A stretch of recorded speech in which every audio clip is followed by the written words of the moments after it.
Ես գնում եմ շրջաններ, Հայաստանի Հանրապետության քաղաքացիներին ասում եմ ասֆալտը, դպրոցը, մանկապարտեզը, բորձյուրը։ Հայաստանի Հանրապետության քաղաքացիներն ասում են եղբայր, հələ սուս, հələ մի վարքյան։ Դա վեց սաղ թող։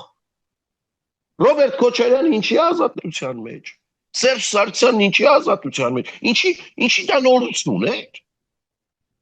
Ինչի դուք հիմա զարմանում եք։ Ինչ եք այդպիսի ֆոն եւ տպավորություն ստեղծում հանրության մոտ, որ դա աննորմալ ինչ որ երևույթ է։ 2018 թվականին 100,000-ավոր քաղաքացիներ դուրս էին եկել փողոց այդ պահանջով։ Այն որ 7 տարվա ընթացքում այդ պահանջները բռնաբարվեցին, տապալվեցին, դա դեռ չի նշանակում, որ այդ պահանջը չկա։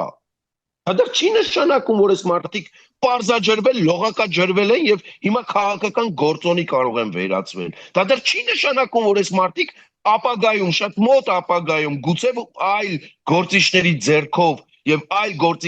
գործիչների գործուն ջանքերի արդյունքում չպետք է պատժվեն։ Հետո դա այդ մարդկանց կամ այդ շրջանակներին այդպիսի հույս տվել։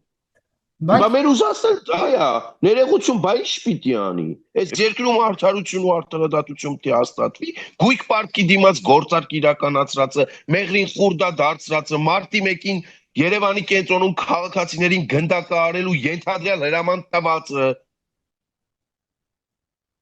չպետք է պատժվեն, չպետք է լինի իրավական գնահատական։